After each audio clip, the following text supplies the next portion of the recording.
Il y a quelque chose de désespérant dans la condition humaine qu'il faut bien accepter.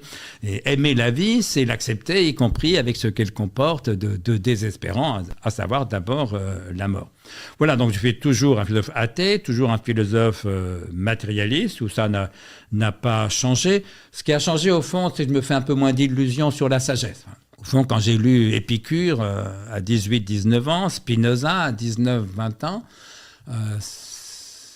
j'ai admiré follement ces grands philosophes, et je l'admire toujours, mais ça m'a tellement impressionné leur discours de sagesse que j'y ai cru un peu trop. Ça m'est un peu monté à la tête, si j'ose dire.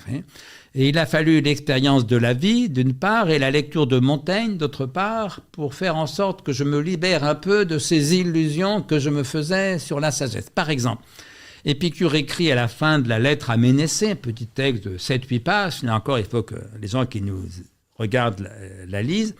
À la fin de la lettre à Ménécée, Épicure écrit à son disciple, Ménécée, « Médite mes leçons, jour et nuit, et tu ne seras jamais troublé, ni à l'état de veille, ni en songe. Mais tu vivras comme un Dieu parmi les hommes, car il ne ressemble en rien à un être mortel, celui qui vit parmi des biens immortels. » Quand j'ai lu ça à 18 ans, ça m'a paru formidable, exaltant. Oui, j'avais 18 ans.